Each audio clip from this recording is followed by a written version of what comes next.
Now, in the chapter of chemical energetics, as the name suggests, the name energetics means we are talking about energy, okay, in a chemical reaction. Whether or not a chemical reaction possesses energy, or when a reaction proceeds from the reactants to the product, which means start to the end, is there a drop or is there a rise in terms of energy? Okay, so I will teach you a formula today that is very powerful. You can use it for any chemical energetics questions. I think if you are my student, you already know this formula. Okay, but not to worry, for the rest of you, I will also let you know the formula. All right, for the energetics. Now, in this chapter, we are going to first talk about these two things. It is known as the type of reaction, whether is it an exothermic reaction or an endothermic reaction. Now, there are two terms that we study in this chapter. Okay, sometimes students get very confused between just two terms. Now, I'm going to break it down stepwise for you, how to approach these two terms, when to use exothermic, when to use endothermic. Exothermic reaction means there is a net release of energy to the surrounding, right? Okay, so whenever you see the word, you can break it down into two. The first part tells you whether or not the heat enter or exit the reaction. Now, when it says exo, that means the heat exit the reaction. Okay. Now, if it's endo, that means the heat energy is going to enter the reaction. Okay. Later, I will explain to you what does this means. Okay. Now, exothermic and endothermic. I'm going to write down the definition for you. You may copy this down, and after that, you can ask me a question. Okay, now come. Exothermic, the energy, or rather the definition goes like this. That means that there is a energy that is released by reaction into surrounding. Now, heat exit the reaction. So reaction produces heat. The heat gets dissipated to the surrounding. This is what we call exothermic. Now, for endothermic, it is the other one whereby energy, okay, is being absorbed, okay, by the reaction, okay, energy absorbed by reaction from the surrounding. Now, the very common question students have is, what does surrounding mean? That means that if, let's say that I have a reaction in a beaker over here, let me draw a beaker over here for you.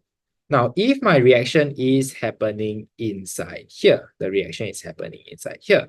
Now, the beaker inside is filled with an aqueous solution. That means that there is water. Now, the surroundings does not mean the surrounding air. The surrounding actually means the water.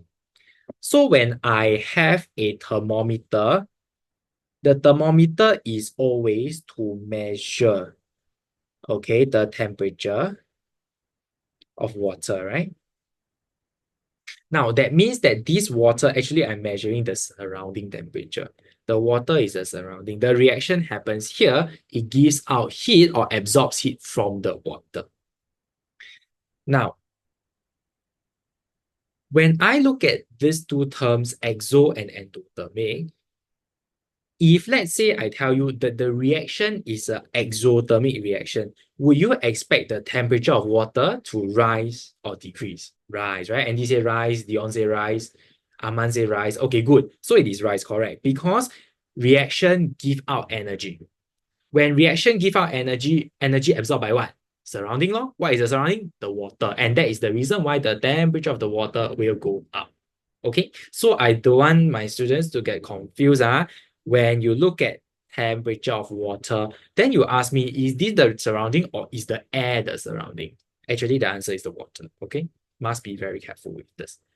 Now, exo and endothermic.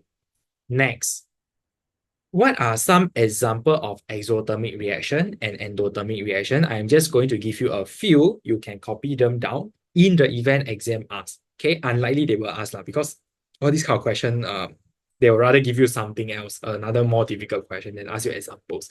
Okay, exothermic reactions. First off, very standard. When I add an acid to a base, a neutralization reaction. This is a exothermic reaction. Okay, if let's say I add sodium hydroxide into hydrochloric acid, what happens? Acid plus base, it will produce heat. Okay, it will produce a salt water, but it will produce heat as well. And neutralization. Now, other exothermic reactions, combustion. Okay, combustion of fuels. Okay. So when I burn a petrol, the car move, right? Because the car gets energized, right? And the car start moving. Okay. The energy in the petrol helps to convert in terms of mechanical energy when the car will move along the road. Okay. So these are two examples of exothermic. Now for endothermic, okay, very simple. Okay, thermal decomposition is one endothermic reaction. Okay, so if let's say that I have a metal carbonate, my metal carbonate wants to decompose into the metal oxide as well as carbon dioxide gas. This is known as a thermal decomposition. That means I supply heat. I supply heat to break the bonds, right? So hence it's an endothermic process. Okay. Another common endothermic process is photosynthesis. Photosynthesis is also an endothermic process. Okay. Now, my next question to everybody is bond breaking and bond forming. Is bond breaking and bond forming, which one is exothermic, which one is endothermic? Can anybody tell me? Exothermic, is it bond breaking exothermic or bond forming exothermic? So for example, I have a oxygen and oxygen bond over here. Okay, O2, this is O2. Okay, now if I want to break this, what happens?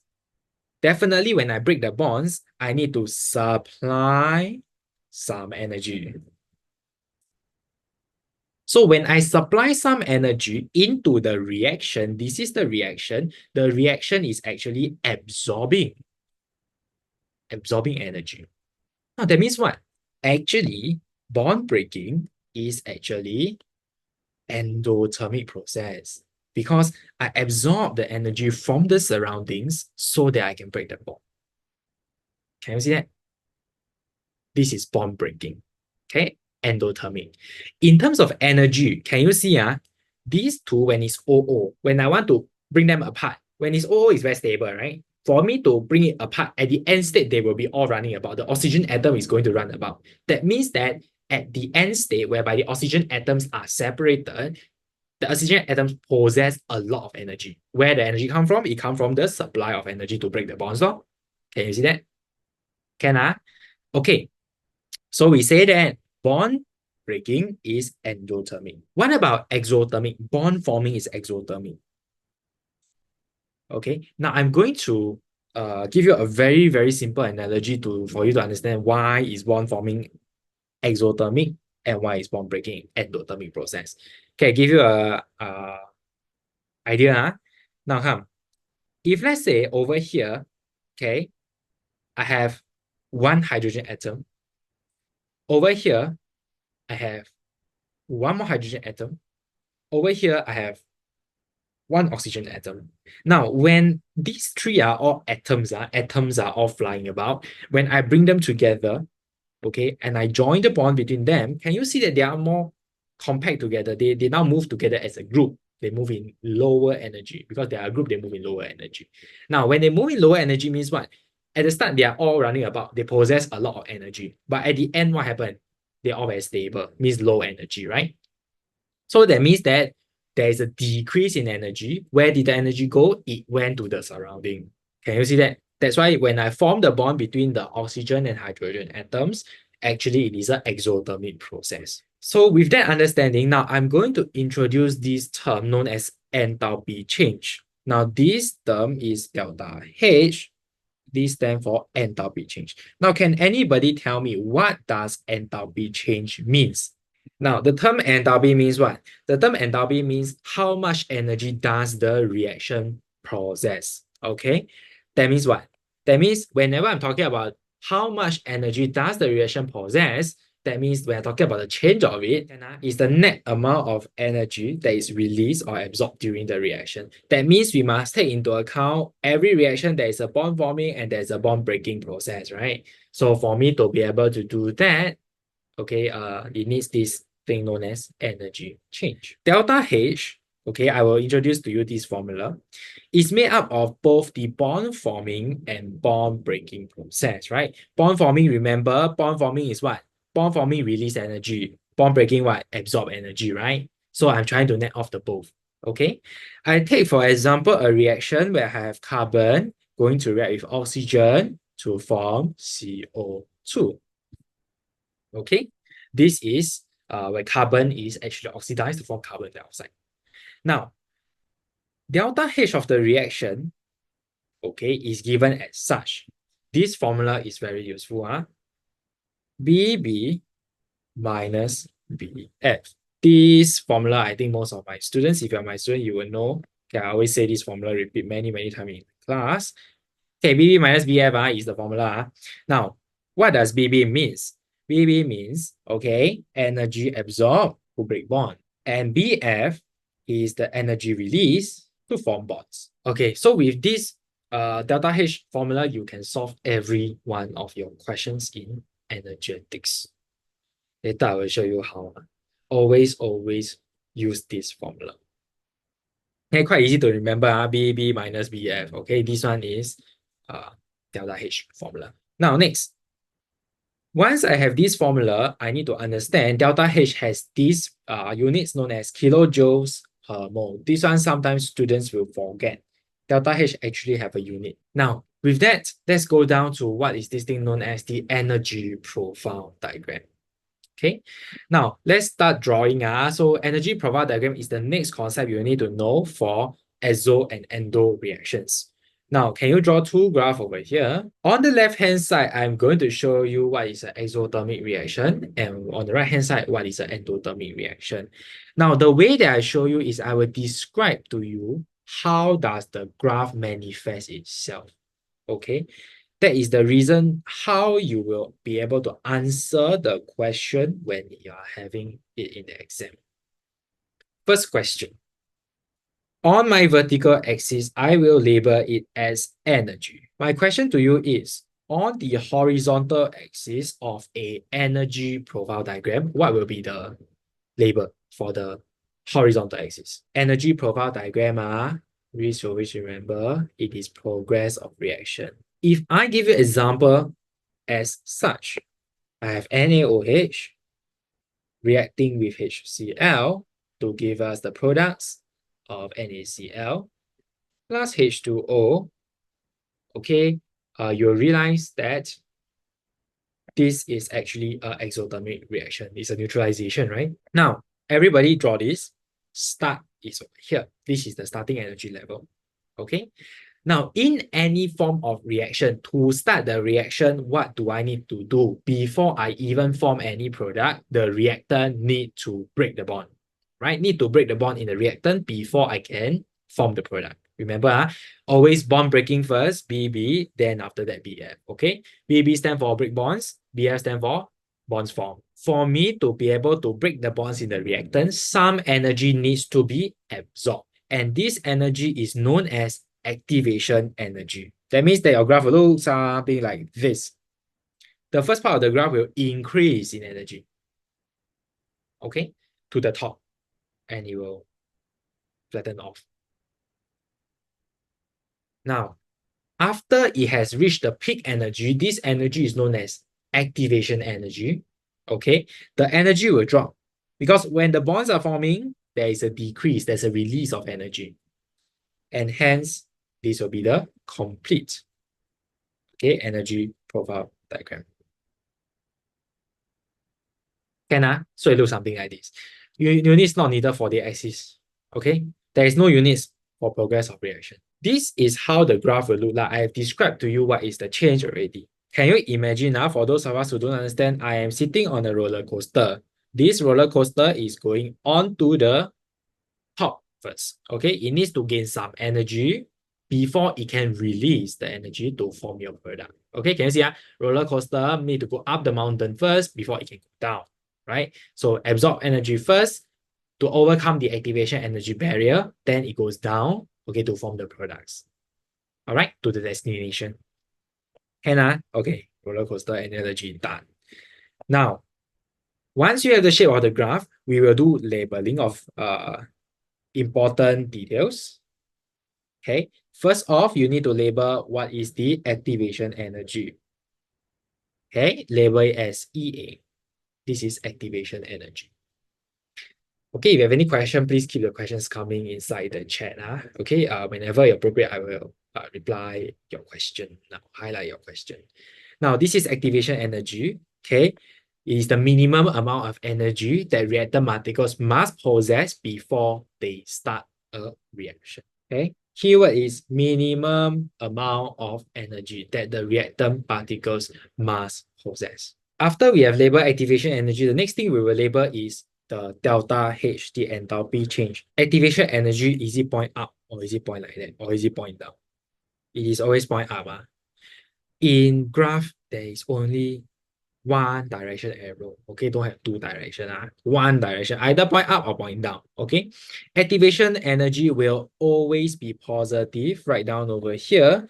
Activation energy will always be positive because, okay, energy needs to be absorbed. Energy absorbed to break the bonds before they can release energy to form the bonds. All right. Any reaction will have bond forming and bond breaking. Both processes will take place. Now, next one. This is the delta H. Delta H means what? Delta H means enthalpy change. Now, enthalpy change can either be positive or negative. In this case, because it is an exothermic reaction, what did we say? Exothermic reaction means what? There is a net decrease in energy, right? There is a net decrease in energy to the surrounding. Okay, net energy released to the surrounding, right? Hence, the delta H definitely going to go down because at the start, I got this amount of energy, but at the end, my energy level dropped, right? To form this amount of energy go down. Now, with that, what is happening? Delta H is negative. Now, when delta H value is negative, this is where the arrow comes into play. Now, the arrow does not mean direction. The arrow means positive increase or negative decrease. Okay, basically, there is a positive change or a negative change. Can you see? This is a negative. This means it's a decrease in terms of what? In terms of energy, right? So the downward sign represents it is a negative. Okay? Then the upward sign is not direction, but it's actually represent is a positive energy gain. Okay, so for this reaction, one last thing to put in, you need to put in what are the reactants and the products as well. This is important so that you can get your full 3 marks for your graph drawing. For endothermic, let's start at the same level. Can anybody tell me, endothermic at the end, will it come to here or will it come to here? So what I advise my student to do, if you already figure out whether it's an exo or endo, you always draw the two levels first, then you connect them together. Okay, just now I draw step by step to show you the energy change. But for exam sake, you draw in the two energy level, then we connect them together. Okay, so similarly, the graph will still be an upward going graph. It will not become like that. It will not become like that, okay? There's no like that one. Okay, it will always go up. But I see in exam, some students go and write like that. You say, how come the energy level decrease then go up again? No. So activation energy is always positive. This is the activation energy. Now, activation energy is always measured from this point all the way to the highest point. This is the activation energy. Okay, this is the difference in energy from the highest point of the reaction. That means how much does the particle need to absorb in terms of energy to go up. Okay, how much energy required to bring the roller coaster up to the top point? Can get me? Can Okay, with this understanding, this is the activation energy. Now, what about the delta H? Because this is an endothermic reaction, delta H value is what? It's going to be positive. So delta H is going to be positive, more than 0. Okay, more than 0. So do you realize something? Both the activation energy and the delta H is pointing in the same direction. Same direction. Now, because of the fact that they are pointing in the same direction means what? Same direction means that, okay, there is a net energy gain. Can you see? Activation energy to help the energy, help the reactants go up to the highest point, then they release energy, right? So I'm going to highlight for you, on the left graph, okay, exothermic. I'm highlighting this in pink color. This part represent, this part represent what? This part represent the energy absorbed to break bonds. You need to understand the graph, graphically, what are the energy changes involved. And then after that, you look at this part over here, the green color part. This is known as the energy released to form bonds. Okay, later I explain to you something and then you realize, oh, actually quite simple. Now, once you write down these two, energy absorbed to break bond, remember I said this is BB. Energy required to form bonds, released to form bonds is BF. Now, remember what is delta H? Delta H equals to BB minus BF. Basically, it is this amount of energy over here. I minus away this amount of energy. Can you see? Is this answer? And because I tell you it is a minus sign of this magnitude over here, overall answer will be negative. Can you see that? Tallies with what we have drawn here. Can, right? Can, okay, So for energy changes, this is what you need to. For those of us, we are done with this question. Okay, shall we go through? Now, let's look at this question. In terms of bond breaking and bond forming, explain why the reaction is exothermic. So when you see the word exothermic, immediately comes to your mind, delta H is less than 0, right? Exothermic means net energy released to surrounding. Delta H represents energy level, right? So there's a decrease in energy level. Okay. Now, delta H, remember what is the formula? BB minus BF. So hence, because you need this to be negative, BF definitely need to be larger because a larger value getting minus to a smaller value will give you a negative value, right? Okay, so hence BF is greater than BB. So how do you explain in terms of bond breaking and bond forming? Very simple, 3 steps. First step, you will tell me that the energy released in bond forming, okay, is greater than the energy absorbed in bond breaking. Now, whenever they ask you the reaction, you need to bring in the concept of identifying the bonds. This is important. You need to be able to identify which is the one that is being formed and which is the one is being broken. Now, can anybody tell me energy released in forming what bond? Okay, before that, energy absorbed in breaking what bonds? Anybody type to me in the chat. Which are the bonds that are undergoing breaking? Breaking is always in what? Is it the product or the reactant? Energy absorbed in breaking. Okay, thank you, Melissa. In breaking, Cl-Cl bonds, okay, and CH bonds. Okay, this will be energy absorbed in bond breaking. Can you see? These are the bonds that are getting broken.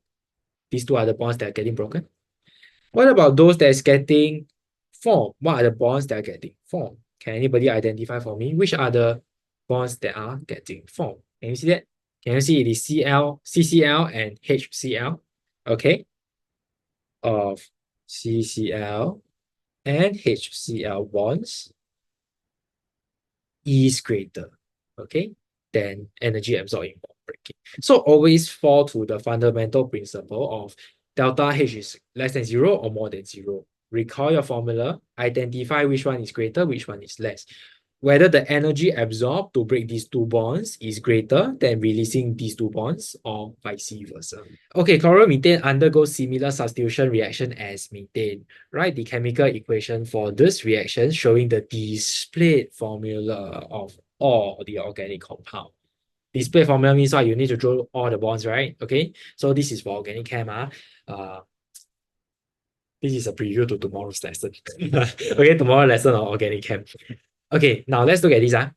Chloromethane, okay? Chloromethane is whatever formula that they give just now. Okay, CH3Cl, right? CH3Cl.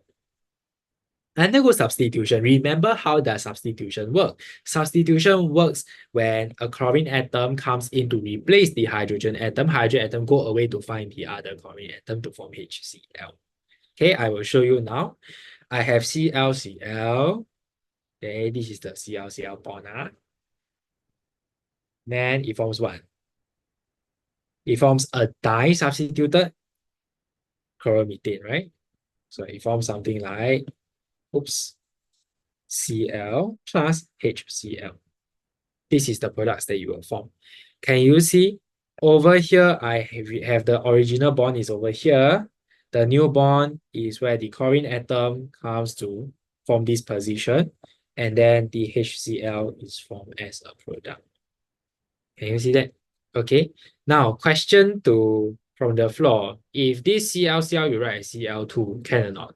Answer is can, because they say for organic compound only. So organic compound contain carbon and hydrogen. So these are the two organic compounds. Part 2 suggests a value for enthalpy change of reaction between chloromethane and chlorine. Okay, so on top over here, what are we doing? We are breaking what? We are breaking one CH bond, breaking one ClCl bond to form one ClCl bond and one HCl bond. Can you see that, everybody? We are breaking one CH, one ClCl, one CCl, and one HCl are getting formed. Now, parallel example over here. We are breaking one CH bond, one ClCl bond to form one CCl bond and one HCl. So can you see the bonds that are formed are exactly the same? Okay, hence the enthalpy change value will be delta H equals to negative 102 kilojoules per mole. Then you tell them the reasoning will be simple. It will be the fact that both reactions, okay, involve breaking of 1 mole of CH bonds and 1 mole of ClCl bonds in the reactants, but in the reactants to form, okay, 1 mole of CCl, okay, as well as 1 mole of HCl bonds. Okay, this will be your answer for part 2. The exact value will be the same.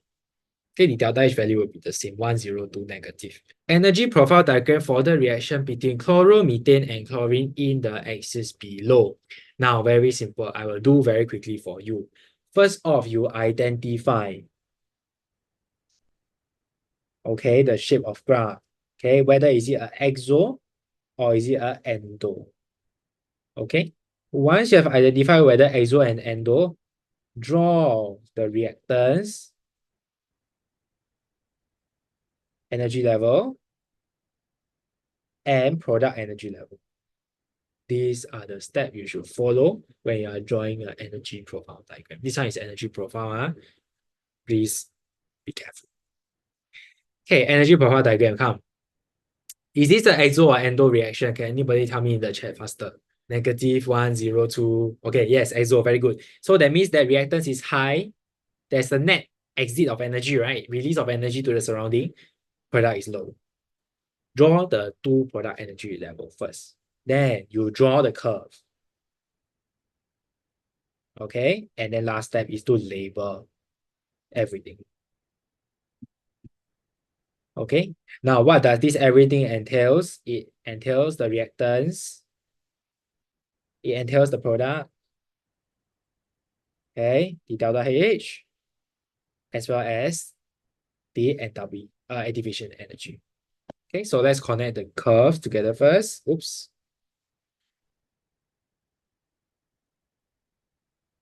Okay, we connect the curves together. Oops. Okay. Then first thing to do, label the reactants. In this case, what is the reactant? The reactant is these particles, right? This one and this one. Okay, these two are the reactant particles.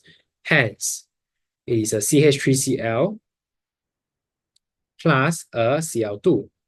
It gives us what? CH2Cl2 plus HCl.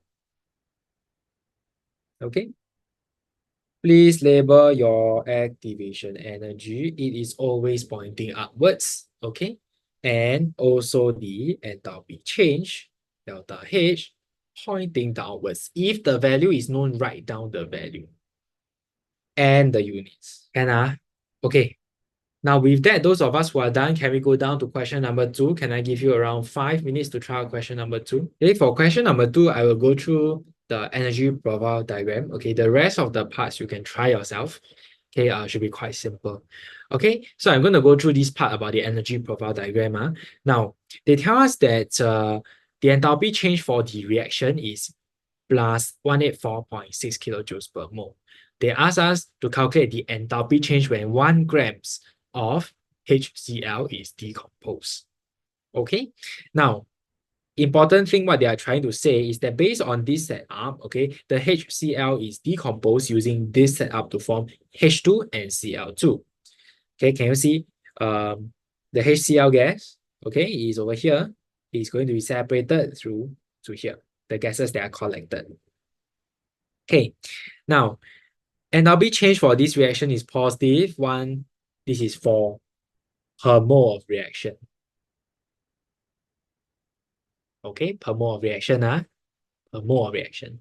That means that for every 1 mole of this reaction, of this, there will be enthalpy change of negative 184.6. Positive 184.6. Okay. Now, they tell us what? They tell us that we are going to use what? 1 gram of HCl, right? Okay, so the first thing for us to do is to calculate what is the number of moles of HCl. Okay, so over here, very simple. Let's first write down what is the number of moles of HCl. If yesterday you come for the lesson, should be quite confident how to calculate already. In this case, it's mass over mR, 36.5. You should get answer 0.023797. Okay, to 5 SF. Next, to get the enthalpy change. Okay. How do I get the value? Delta H. Can you see over here? This value over here is what? This value over here is 0.027397. That means that for every 1 moles of this reaction, there will be 2 moles of HCl that reacts, right? So for every 0.0273, can you see that there will be divided by 2 of this value? So it'll be 0.013 something as the value of number of moles of reaction that occurred. Okay, so let's try that. It will be number of moles of reaction, 27397, divided by mole of HCl, hydrogen chloride, multiply by 184.6. Important thing, put the positive sign there. Whenever you are dealing with enthalpy change, always put the positive or negative. Remember the positive and negative stand for what? Gain or loss of energy, right? Increase or decrease in energy level, right? So it's important for you to retain this sign here. Keep the positive or negative. Okay, write this down. Okay, answer for the question, you should get something like 2.53 kilojoules. Is there a per mole? No, there is no per mole. Why? Because this is for 1 gram. 1 gram of HCl is for this number of moles. Energy profile diagram. This is number 1. Is it an exo or endo? It is an endothermic reaction. That means my starting is low, ending is high. Okay, this is the first thing I do first. Next, connect the 2 curves together. Okay, what are the reactants and products? In this case, copy the chemical equation. Okay, so recall what does the chemical equation say. We will bring it down. Okay, I'm going to paste this down. Whatever that is on the left of the arrow, okay, will go on the left. HCl, yes. In this case, they got give state symbol, right? Okay, so you give the state symbol. Whatever that is on the right will go to the product. Okay, H2 gas plus Cl2 gas. Write this down. Okay, with that, I can erase my chemical equation from the picture. Okay. Now, after I have done this, what's next? Draw the activation energy. EA pointing upwards. Next, draw the enthalpy change. Delta H also pointing upwards. When I know the value, it is positive 2.53 kilojoules. Write down the value. Important thing, do you need to use plus 184.6 or do you need to use plus 2.53? Reason is because they are asking for 1 grams, you use 2.53. If you have no more question, I'm going to bring you to redox reactions already. Okay. So meanwhile, if you have any questions while you're copying the diagram, let's go next one, redox reactions. Now, redox reactions, another acronym is SHOE. I've given you the acronym What does it mean? It means these are the four factors that can tell you what constitute a redox reaction, what does not constitute a redox reaction. Okay, when there are changes in all of these four, okay, or either one of these four, you know that there is a change in oxidation or reduction. First off, if there is talking about S, S stands for oxidation state. Okay, so when there is an increase in oxidation state, you will call it an oxidation reaction. Okay, this is on page number 8. Okay, now reduction is what? When there is a decrease in oxidation state. Okay, hydrogen is what? Gain or loss of hydrogen. Can you tell me? Oxidation is gain or loss of hydrogen. Anybody know? Inside the chat, please. Okay, good. Thank you, Arman. Loss of hydrogen is oxidation and gain of hydrogen is reduction. Okay. Similarly, for electron, loss of electron is oxidation. Gain of electron is reduction. Oxygen is a gain of oxygen is oxidation and loss of oxidation, or loss of oxygen atom is reduction. So what do I mean by all these four factors? That means when we are looking at a certain chemical compound, if it's losing hydrogen atoms from the start to the end of the reaction, when there is a removal of hydrogen from its original chemical formula, we call it a loss of hydrogen, hence oxidation. Similarly, if let's say that if this chemical equation, suddenly this compound carbon actually get oxygen atoms to itself to form carbon dioxide, for example, there is a gain of oxygen atoms, we will call it an oxidation reaction. Okay, electrons are more for ionic equations. We will talk about them later. Okay, it's very seldom that we will come across for electrons lah. Okay, now redox reactions is important for you to know what are the factors that can help you to identify whether a reaction is a redox reaction. Okay, acronym is as such, SHOE. S stands for oxidation state, H stands for hydrogen, O stands for oxygen, E stands for electron. My idea for you is this. When you go in exam, the SHOE, okay, write a O on top, write a R below. Okay, oxidation state. When increased oxidation state is oxidation, when decreased oxidation state is a reduction. Loss of hydrogen is oxidation. Gain of hydrogen is reduction. Same for electron, loss and gain. For oxygen, it is gain of oxygen, loss of oxygen for reduction. Can? So in exam, if you have this over here, you can remember which one is oxidation, which is reduction when you see the respective atoms. Any question? Okay. Now, if not, I shall discuss a little bit more about oxidation state. So oxidation state is what? Oxidation state, the definition is, this one you must know also in case exam asks, is the charge an atom would have if it was an ion. Means what? If a group 1 metal atom, oxidation state probably is going to be +1. Group 2 will be +2. Okay? Group 16, group 17, it will be what? It will be -1 and -2. Okay? Group 17 and group 16. Hey, there are some rules around oxidation state. I think most of you are aware already, so I shall not go through the oxidation state rules. Okay, but if not, then we go directly into the question. What's more important is for redox, you need to understand what is the answering techniques for the question so that you don't make any form of mistakes. Can? Redox reaction is just so simple only. These are the things that you need to know. Okay, later we'll come across a concept that is slightly more difficult as well. Okay, now let's look at the questions. Now, question number 3, can we look at this? Let's discuss together. Now, first question, part A, part 1, copper strip added to lead-2 nitrate solution. First off, can anybody tell me, is there going to be a reaction happening? If yes, type Y. If no, type N.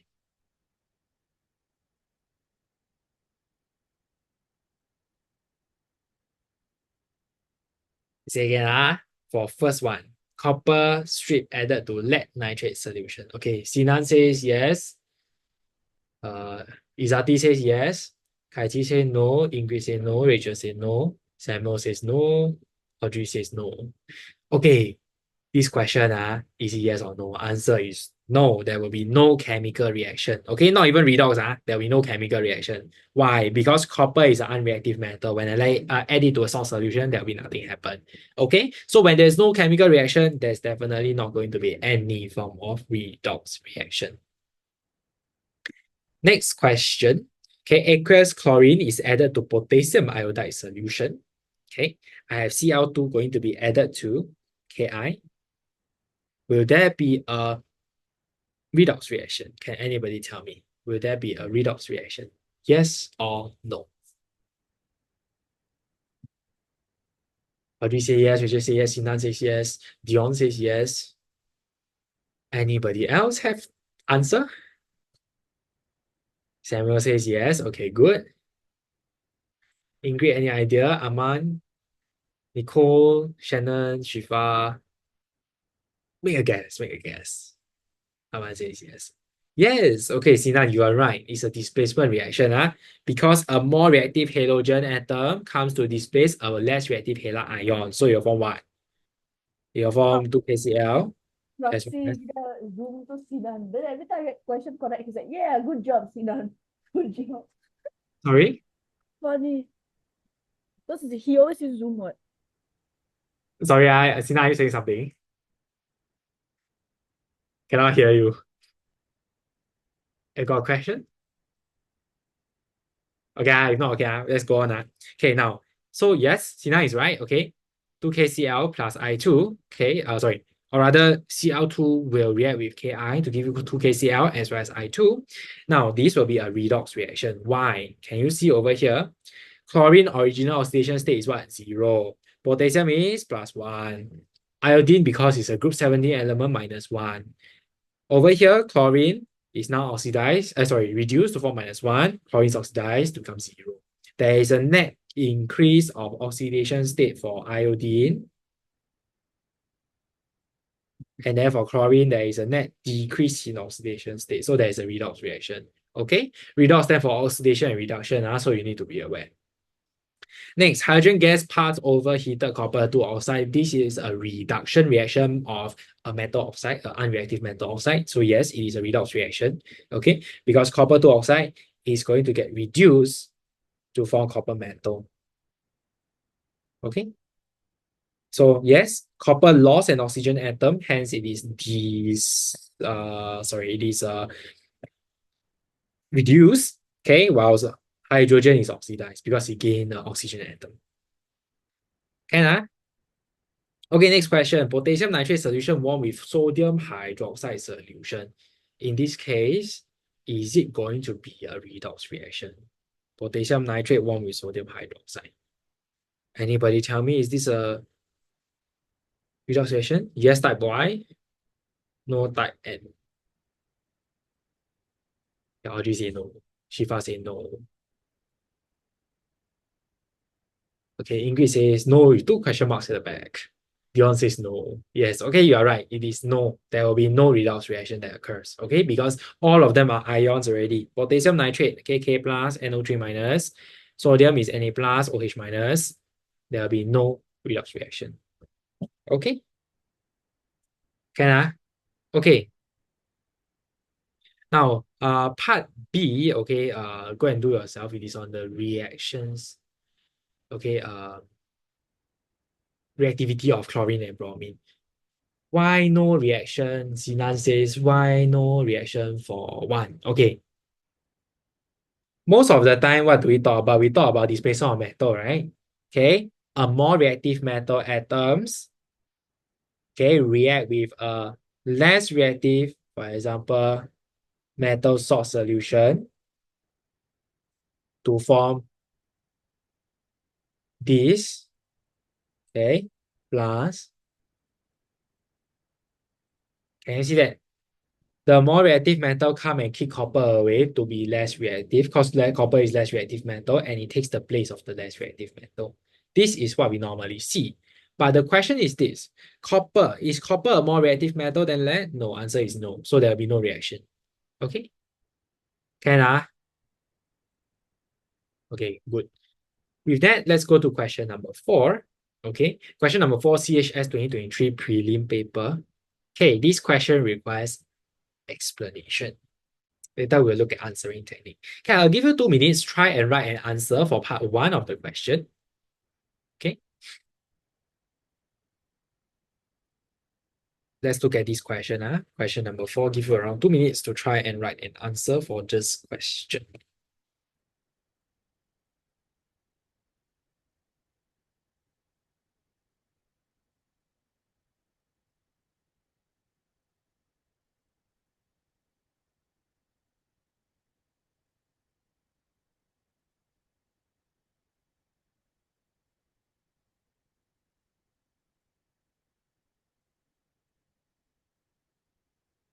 Elton, for the topics that I'm not going, or the questions that I'm not going through is because of the topics is not the topics that I want to go through today. Okay, so we are going through energetics, redox, and electrochem. So if let's say that the questions that are not on these 3 topics, if you want the answer, you can WhatsApp me. Okay, I will send you the answer for those questions.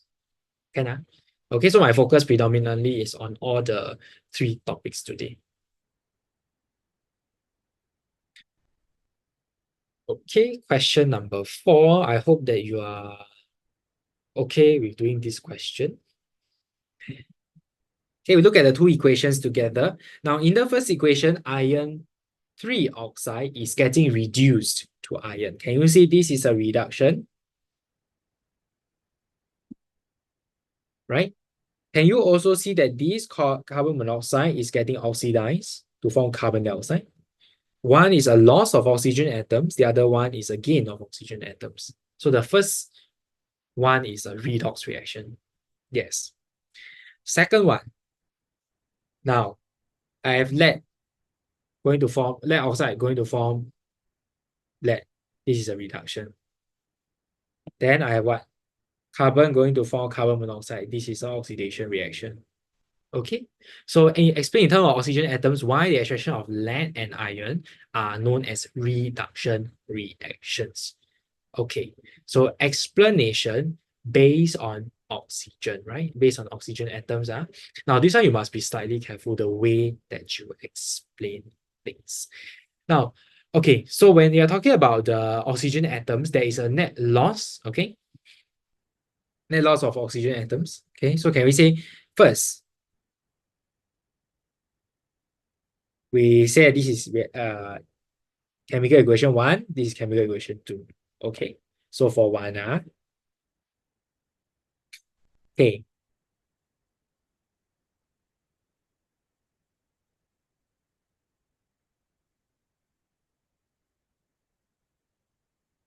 reduction reaction as iron, okay, lost oxygen atoms,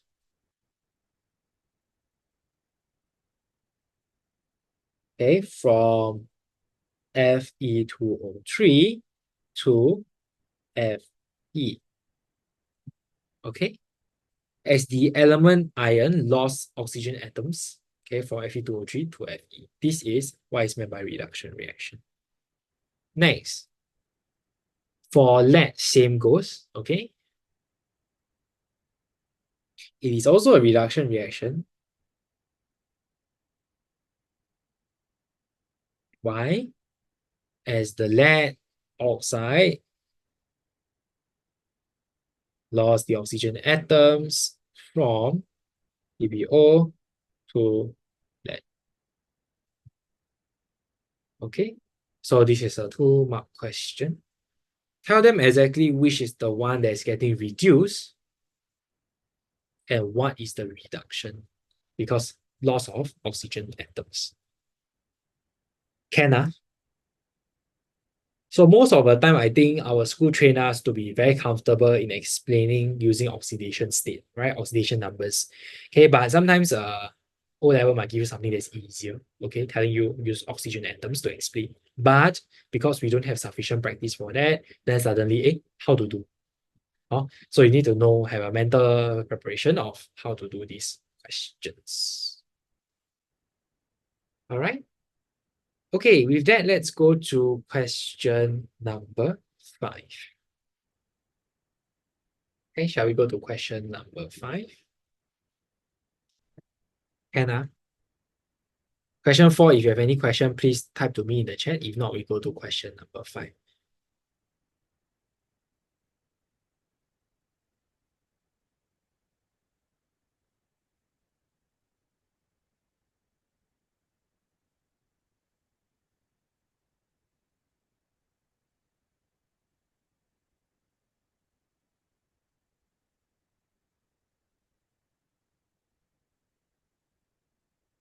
Okay, so for question number 5, you need to write the equation first, then you can do the second part on the explanation. Okay, so try this.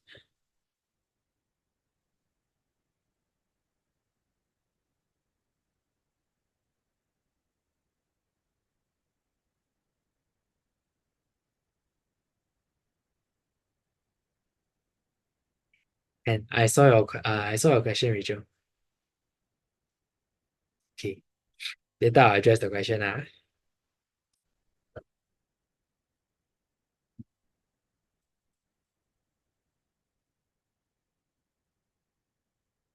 Okay, Rachel question is, what happens if there is hydrogen and oxygen in the equation? Okay, so if let's say a chemical equation have both hydrogen and oxygen, then how do I see whether is it a redox reaction or not? If that's the case, remember we got 4 factors, right? SHOE, right? So hydrogen and oxygen cannot use, right? So either we use electron, which is most of the time we cannot use one because we need ionic equation to do that. Then if not, we will explain based on oxidation state or oxidation number. Okay, so most of the time, if let's say that the equation appears to have hydrogen and oxygen, both these present, or both these elements present, we will use oxidation state, okay, to answer the question.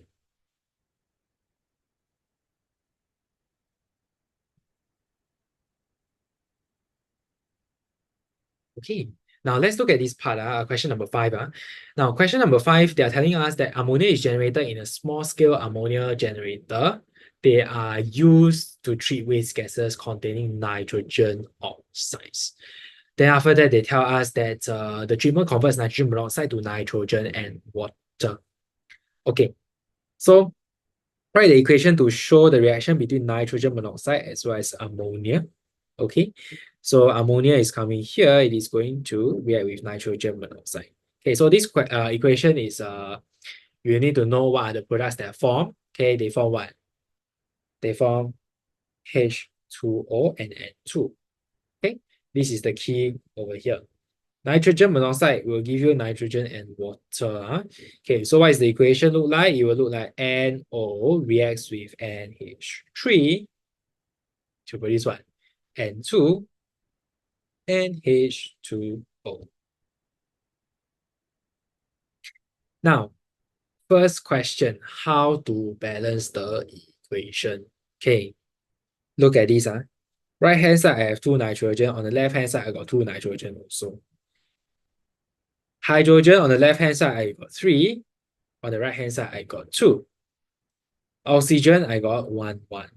So that means that I need H to have become 2:1 ratio, right? So this thing must definitely multiply by a 2.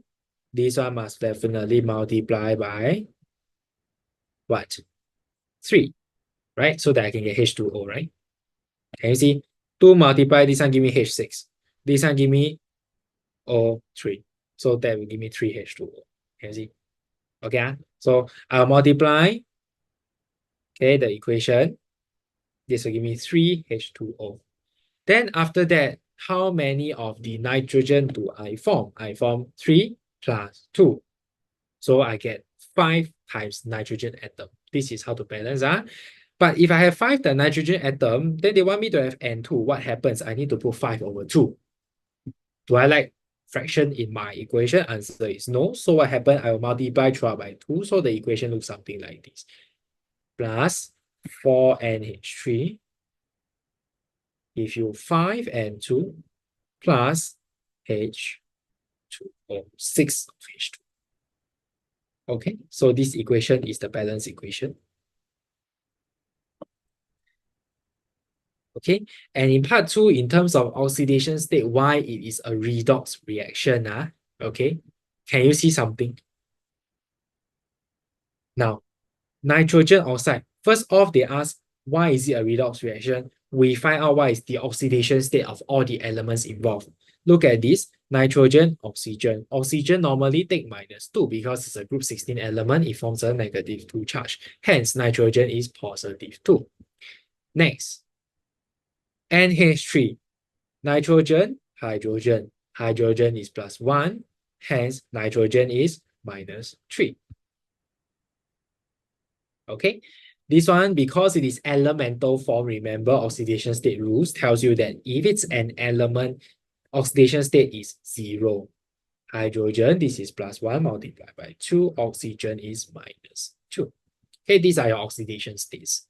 Now, Izati asked when to know when to put the state symbol. If the question give you state symbol, then you can write the state symbol. If they never, then no need to write. Okay, but the rule of thumb is this. If they tell you to write a chemical equation, this one, no need state symbol.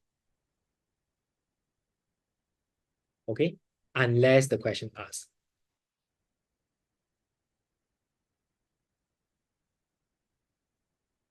If it's an ionic equation, ionic equation means what? Ionic equation means ions form, okay, transfer of electrons. This one always must write. Okay, must write, even if question don't ask. Okay, these two are important. Ionic equation you must write even if the question don't ask. Okay. For the rule of oxygen atom, how to differentiate between oxide, superoxide, and peroxide? Okay, come. Hydrogen. If hydrogen form H2O2, this one will be -1. This one will be +1. If it is H2O, okay, this one will be -2. This one will be +1. In very, very rare case scenario, there will be oxygen that contain a positive charge. That one you will very, very seldom see. Okay. So these are the two that minimally you need to know. Minimally, you need to know these two. Okay. Oxygen can form -1, but that's only happen when it's form hydrogen peroxide or any form of peroxide. Okay.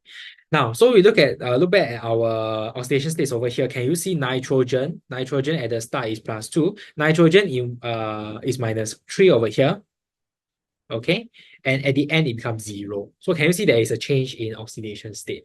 Yeah, oxidation state, N is oxidized. Can you see? Nitrogen is oxidized. -3 to 0. N is reduced. +2 to 0. Okay. Now, let's write down the description or explanation. You will always follow this format. Now, whenever they ask you about oxidation state, your first format, you will always tell me blank is oxidized. Full stop. In this case, blank is nitrogen. Just put the element category. Now, this is your first statement. Then your second statement will go like this. Increase in oxidation state of blank, which is nitrogen, from +2 in NO. Sorry, wrong, not +2. From -3 in NH3. And this is the oxidation, to 0 in N2. This is always the format you should take when you answer an redox question. So we settled the oxidation part already. You tell them exactly which is the atom that is oxidized. Tell them that this element increase oxidation state from what in what to what in what. Okay, you must show the before and the after. Before is where is NH3. After is N2. Okay. Now, similarly, for the other one, okay, I will say nitrogen is reduced. Okay, there will be a decrease in oxidation state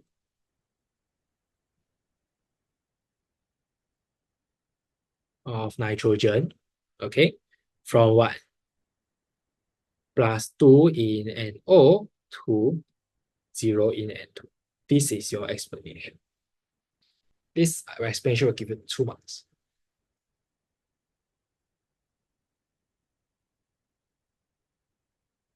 Any question? If no question, can you give me a thumbs up?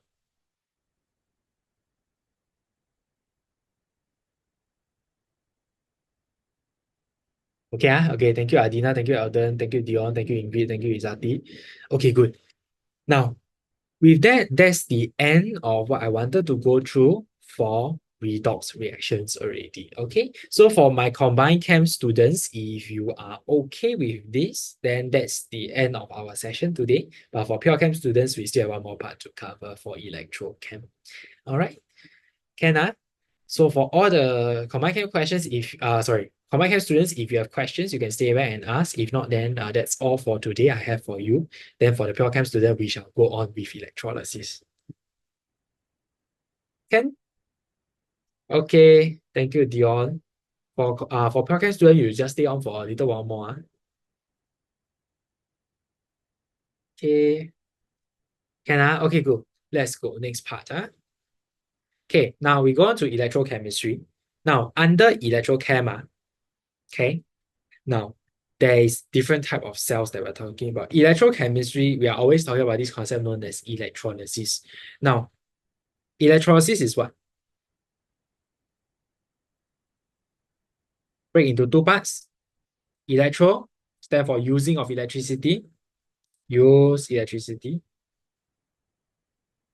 Okay. Lysis stand for breakdown. Okay, a compound. This is what is meant by electrolysis. Okay, always break down your chemistry terms into the separate words, okay, so that you understand what is going on. Okay, come. Now, whenever we see a cell, you must always identify. The first question you ask yourself is there a battery? Is there a battery? If your answer is yes, go to the left. If your answer is no, go to the right. Okay, I'm going to cover the one with the yes first. Okay, so now there are 3 main types of cells. Okay, one is whereby we are talking about they are battery powered. Okay, battery power got 2 types. One, we look at simple electrochemical cells. Okay, sorry, electrolytic cells. And the other one, we talk about the more complicated ones, which is where we talk about reactive electrodes, as well as different atoms in the solutions or ions in the solutions. Now, for those who know, this one is talking about the concept of simple cell. Later, we will discuss this as well. Okay. Now, follow me through. We are just doing a recap. Now, there are 3 main categories. Number 1, this is the electrolysis of molten ionic. Oops.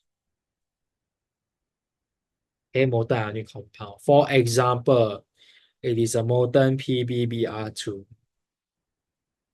Okay, means what? Is there a battery? When there is a battery, the thing will look something like this. There are 2 electrodes. There is a circuit, there is a shorter end, there is a longer end. Until today, I still have students who don't know which one is positive or negative terminal. Very simple story. When you are very happy, when you are very positive in life, you will live a long and fruitful life. Every day you complain, very negative, every day very sad, you will live a very short life. Okay, so negative terminals then is the shorter one, positive terminal is the longer one. Okay, so your first step is always to label the polarity of the electrode. Okay, so we look at the molten ionic compound PbBr2. Now, the first step you will always take to identify what are the products of the reaction is always to separate them into the ions. So you know that this is made out of Pb2 plus and Br2 minus. Br minus, sorry. Br minus 2 times Br minus. Okay. Now, when I have two of these over here, they will travel to the respective electrode to undergo a certain type of reaction over there. Now, reason why we teach redox before electrochem is because redox concept is very widely used in electrochemistry. Now, let's look at this electrolytic cell. Okay, let's look at this electrolytic cell. First question to ask, when I have a positive and negative electrode, which is the cathode, which is the anode? Imagine in the solution, I have positive ions, I have negative ions. Question to you is very simple. Positive ion go where?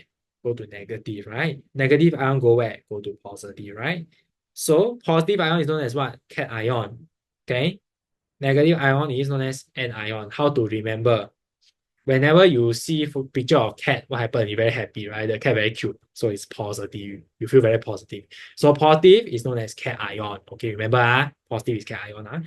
Now, positive ion will go to the negative terminal. Can you see that? When positive ion go to the negative terminal, this is known as the cathode. Now, negative ion is called anion. When it go to the positive terminal, this is known as the anode. Okay. Next, once you identify this, you undergo this thing known as an ox red cat. Okay, go to the cover page of today's lesson. You will see two very cute, maybe not very cute lah, but two photos of ox and cat. Okay, one is called an ox, the other one is called red cat. What does that mean? Oxidation occur at the anode whilst reduction happen at the cathode. Okay, this is very, very important. If you cannot remember, please go and put like maybe 2-3 stars on their head. Okay, put 2-3 stars on their forehead and remember this anox red cat. Okay, to help you to identify which one is oxidation, which one is reduction. Okay, with that understanding, let's come back to our drawing just now. Yeah. Okay, under here, we are going to have anode and cathode. Anode undergo oxidation, anox. Cathode undergo reduction, red cat. Okay? So whenever we see this O and R, remember ourselves, we have SHOE. This is where the E comes into play. Okay? A gain or loss of electron. E is very important for electrolysis because whenever we are writing equation, it always deals with electrons. Okay, come. Molten ionic compound, this is like that. Okay, next one. Aqueous ionic compound. Okay, so for example, NaCl aqueous. You need to consider what? You need to consider presence of water in the solution. So, oops.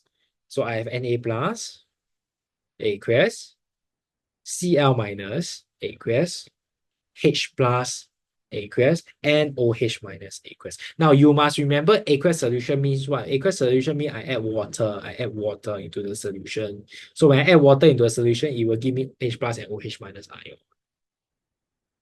Can H2O ma, H plus and OH minus. Okay, now this is the second type. Okay, first type is molten ionic compound. Second type is aqueous ionic compound. Now these two types, they have this thing known as the inert electrodes. An inert electrode means what? The electrodes do not participate in the reaction. This one, they do not participate in the reaction. Okay, so for me to be able to decide whether or not something is going to undergo oxidation or reduction at the cathode and the anode, okay, we will follow this framework. Okay, now very simple. For molten ionic compound, can you see? For molten ionic compound, it's very simple. Positive one go to where? Positive one go to cathode. Cathode undergo reduction. Negative one go to where? Go to anode. Anode undergo oxidation. Very simple. There's only two ions involved. They're just going to go to their respective parts. Now, aqueous ionic compound, you need to understand. There's this thing known as concentrated versus dilute. Okay, concentrated versus dilute. Maybe I write dilute on the left. Okay, dilute versus concentrated. This is for aqueous solution. Now, at the cathode, at the anode. Now, for a dilute solution, can anybody tell me if I'm at the cathode, I'm attracting the cation ions, right? So I'm looking at cation ions, positively charged ions. How do I decide which is the positive ion, for example, Na plus and H plus, to be discharged there? How do I identify which is the ion? Can anybody tell me in the chat? Okay, tell me in the chat. Okay, Audrey said electrochemical series. Very good. Okay, so yes, we are always talking about reactivity of metals or electrochemical series. Okay, so it will always be by electrochemical series. Okay, now at the anode, we will always look at this when I'm comparing OH minus and Cl minus. At the anode, dilute solution, what will be discharged there? At the anode, how do we compare?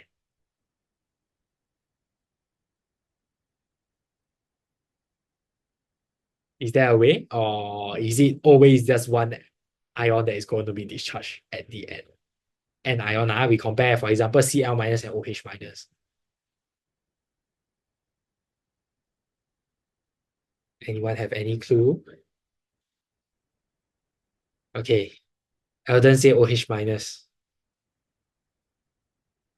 Izati, any idea? Kaichi, Nicole? Okay, yes, okay, good. Okay, so at the anode, for dilute solution, there is always one ion that is getting reduced. At the anode, getting oxidized, sorry. Only got one, which is OH minus. This will always be the one that gets oxidized at the anode, get discharged at the anode. For concentrated solution, at the cathode is still the same, follow ECS, electrochemical series, okay, reactivity series.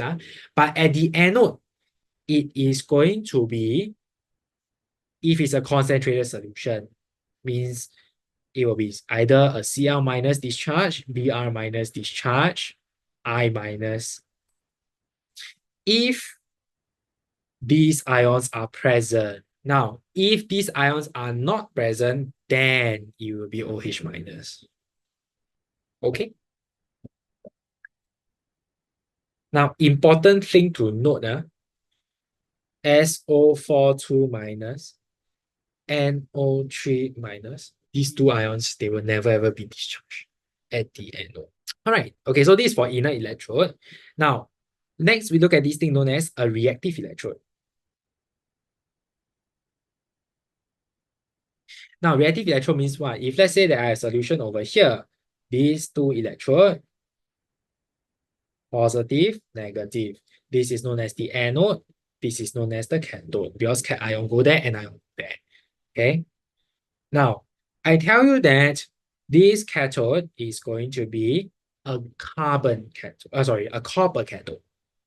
Whilst the anode will be a carbon cathode. Okay. Solution is a CuSO4 aqueous solution. My question to you is this. If I let the reaction run, the reaction that is going to be happening over here is the oxidation reaction, right? NO is oxidation, right? So what happened? Inside the solution got OH minus, right? It will go there, right? There will also be SO42 minus. It will go there also. Which one will win?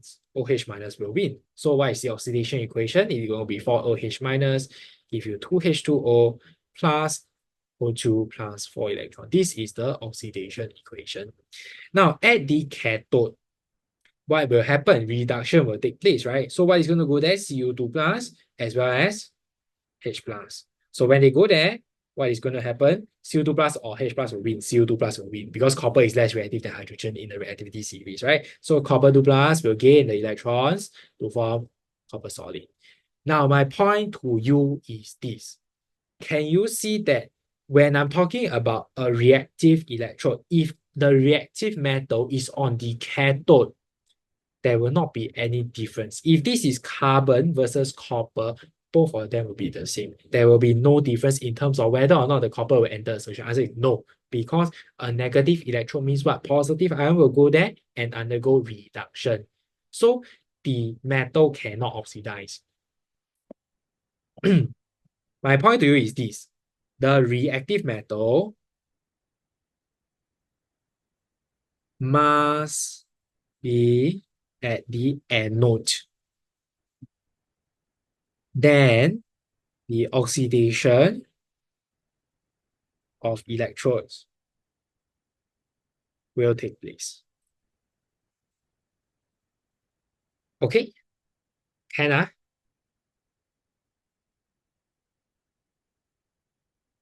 anyone have any questions? Hey, if not, then I'm going to look at the one with no battery. Okay? The one that no battery is known as a simple cell. Sometimes exam tell you it is known as electric cell. Sometimes they tell you electrochemical cell. Basically, it's the same thing. Okay, when you don't see a battery. Now, I'm going to compare between the one with battery and the one with no battery. The one with battery is known as what? It is known as an electrolytic cell.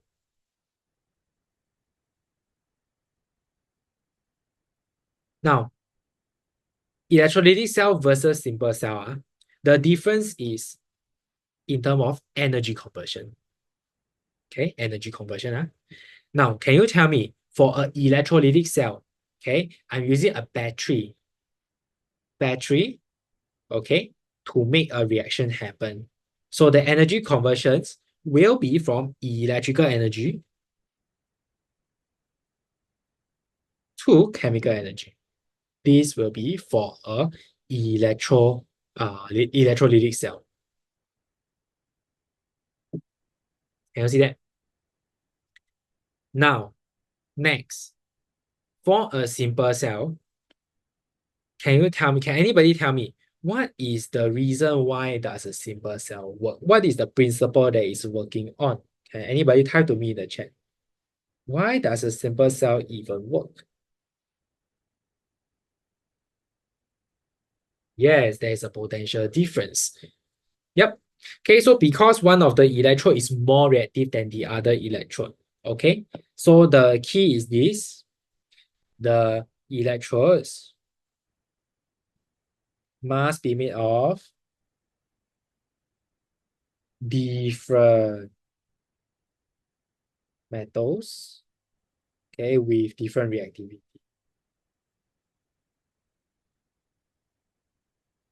Yes, thank you. There is a flow of electrons from one cell to another, chemical energy from electron converts to electrical energy. Okay, so can you see, if the electron flow like that, electron flow like that, then what happens?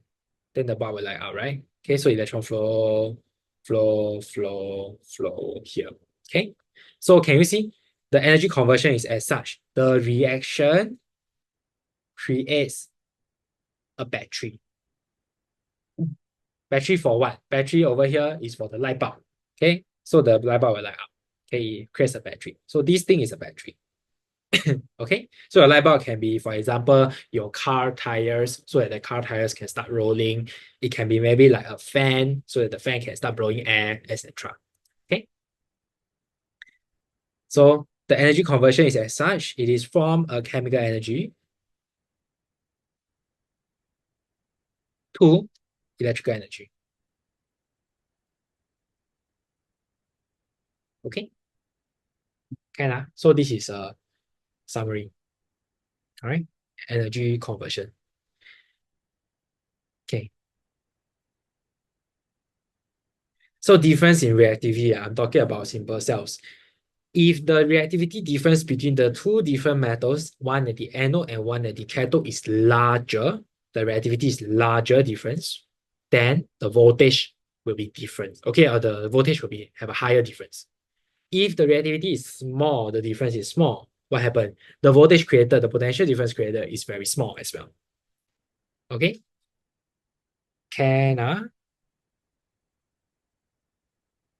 Okay. Now, with that understanding, let's try some questions for electrochemistry, shall we? Okay. Okay, shall we discuss this question? Okay, now the first step that I want you to understand is that PQ are made of metal M and R and S are made of graphite. Okay, so they tell you that this is unreactive. These two electrodes, they are unreactive. They are not going to participate in the chemical reaction. Now, first step to write out what the ions present. The reason why I asked you to look at cell 2 first is because the statement after that tells us this. The ratio of volumes of gases produced at R and S is 2:1 respectively.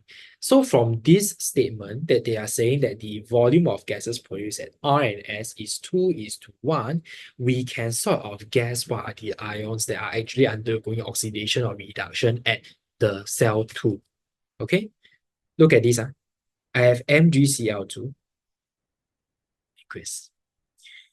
First off, identify what are the ions present. Okay, for the positive ions, I'm going to have Mg2 plus. I will also have H plus. These are the two positive. Oops.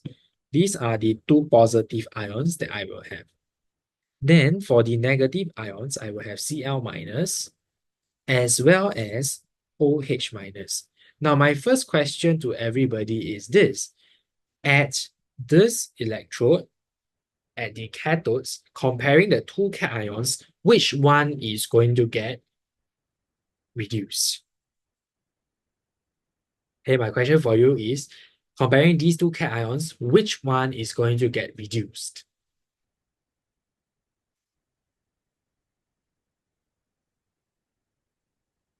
Okay, Kai-Chi say H plus, Izati says H plus. Rachel, yes. Rachel, yes. Okay, electrochemical series is the same as reactivity series, just that electrochemical series is when we're talking about ions.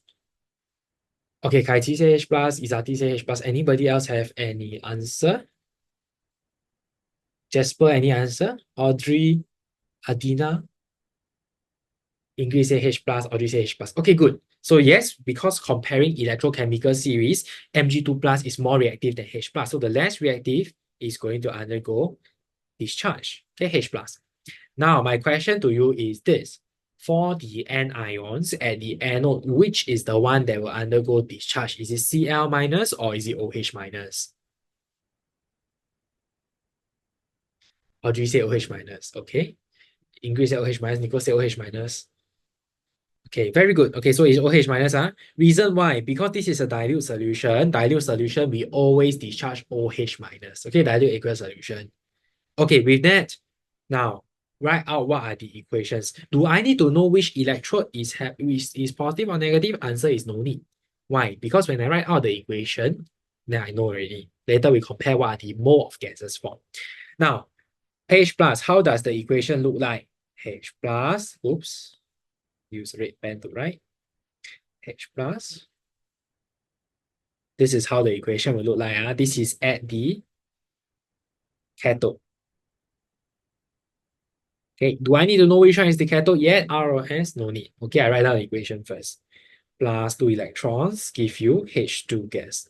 Important thing to note, this one you must always put state symbols. Okay, then at the anode, what is going to happen? We are going to have OH minus. Now, if you are my student, I have already taught you how to remember this equation. Okay, if not, then you pay attention. It's 4OH minus, give you 2 moles of water. Water is a liquid. 1 mole of oxygen gas plus 4 moles of electron. Okay, this will be your equation. Cathode at the anode.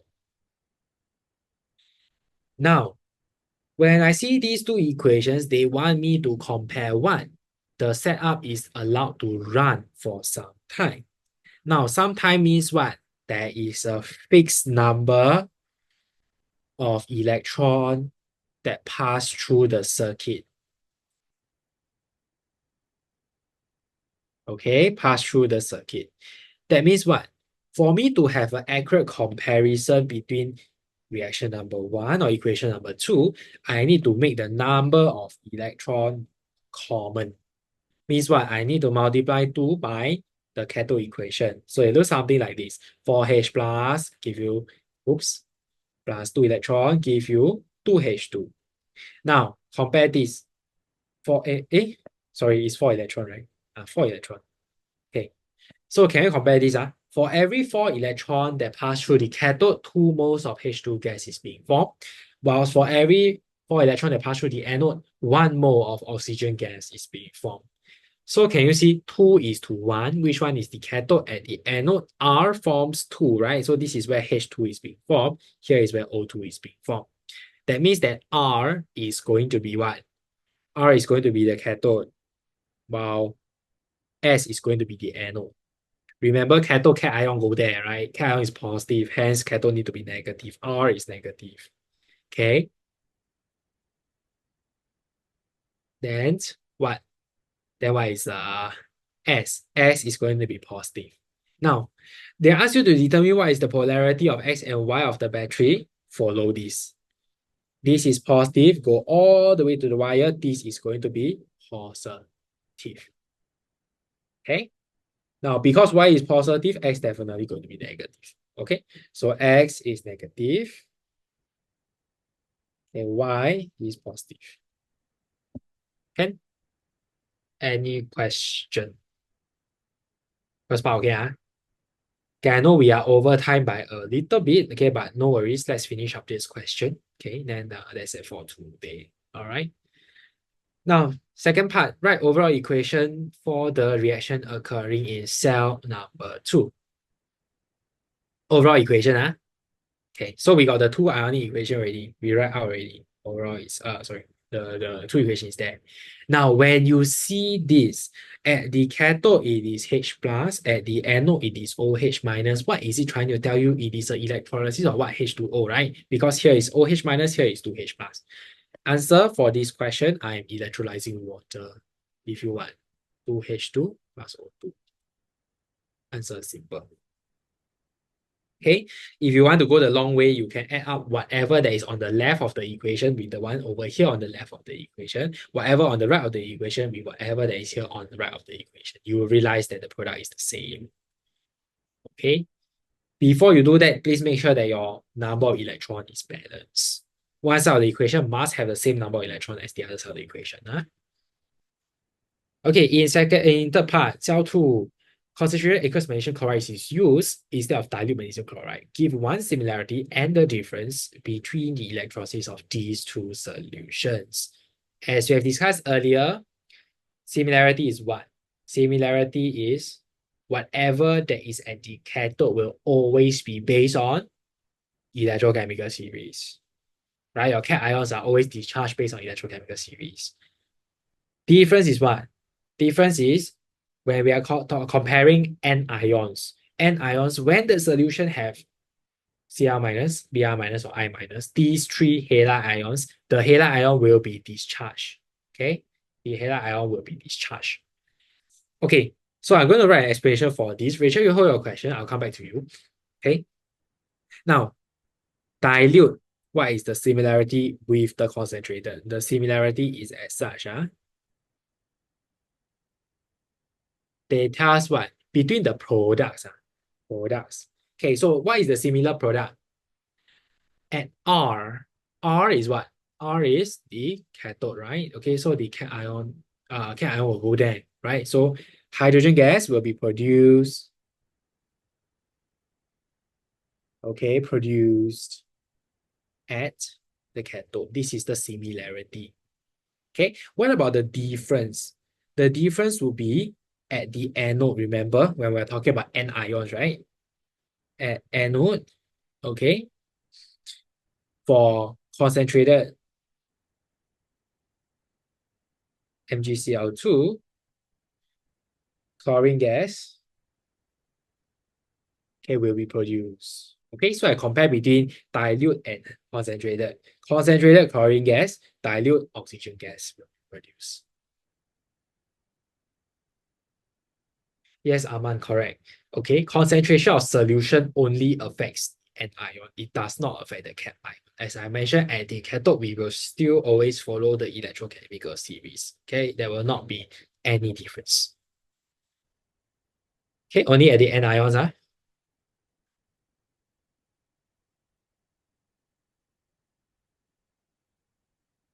Gas is discharged. I cannot say gas is discharged. Ion is discharged. Okay, the ions that are discharged are different. Okay, gas is produced. Gas is the product. Okay, product is the gas. Okay. But what is the reactant? The reactant is actually the ions. The ions go to this terminal. Okay, they go to the positive terminal or negative terminal and undergo the discharge. Okay. Discharge means what? From a charged particle become a non-charged particle. Charged particle become neutral particle. Okay. Like Cl minus become Cl2. That is a discharge. The negative charge disappear. Okay. Okay, with that, they ask you to write what is the equation at P and Q. Okay, can you try the equation for P and Q first? Okay, they tell you what? They tell you that P and Q are made of metal M. M means what? Whenever there is a metal, that means that the cathode equation will remain the same. For the anode, the metal electrode will be oxidized. Okay, so try that. Try this part of the question. Try part B, part one. Okay. Meanwhile, let me answer Rachel's question. Can go through again why S is the anode. Okay. Can you see? Rachel, they say R and S, the volume of gas is 2:1, right? So we have the cathode equation and the anode equation. Cathode equation is what? Cathode equation is this. The 4H plus ions will absorb 4 electrons to produce 2 moles of hydrogen gas. So the amount of hydrogen gas produced, 2 moles. At the anode, 4OH minus ions will give you 2 moles of water, 1 mole of oxygen gas, and 4 electrons. This is 1O2. So they say what? They say R must have 2 moles of gas, S have 1 mole of gas. So R, S. Okay, so S is anode. Now let's go through this equation. Okay, state symbols for the reaction occurring at P and Q respectively. Okay, label the positive, negative. If this is negative, this one must be positive. If this is positive, this one must be negative. Always for if there is a straight wire that connects from the battery to the terminal, it will follow. When there is wire connecting between two different electrodes, it will alternate. Can you see that? It will alternate. Can because minus need to go to plus, then plus need to go to minus before it go to plus, then we come back to plus. Oh, okay. Okay, electrode P is what? Electrode P, because it's negative, it is the cathode, right? It's a cathode. Cathode will do what? Cathode will undergo what? Aqueous MnO3. Okay, this is an aqueous solution, right? So I have M 2 plus ion as well as NO3 minus ion. I have H plus ion as well as OH minus ion. Yeah. Now, if the electrode is made of what? Metal M, right? So let's settle the one at the anode first. Anode equation is very straightforward. Okay, anode equation, M solid is going to become M2 plus aqueous, give you 2 electrons. This one is very simple, straightforward for Q. For P, I'm comparing what? I'm comparing between M2 plus and H plus. In this case, did they tell us hydrogen or hydrogen gas is evolved? They never say hydrogen gas is evolved, right? So hence, M2 plus is the one that is going to be discharged. Means M2 plus is probably going to be like copper 2 plus, right? It's less reactive than hydrogen. If not, the observation will be that there is gas evolved at the anode. I mean the cathode. Okay, so hence the electrode equation will look something like this. M2 plus give you M solid. Okay. Part 2, they say relative atomic mass of M is 64. Describe the observation at electrode P. This is copper. 64 is copper. Okay, describe observation. There will be a pink solid of copper. Okay, deposited. Okay, with that, all right, I think it's time already. Now, the last question, actually, this part of the question, right, these two parts of the question is actually I leave for you to do one. Okay, so you can go and try out these two parts of the question. And also the next question, this one is what I left in for you as well. Okay, now this question, I think come out in one of your school's prelim, one of the school's prelim this year. So if let's say this question look familiar to you, then I think your school Yeah, so this question you can go and try this question. Let's see whether you can do this question or not.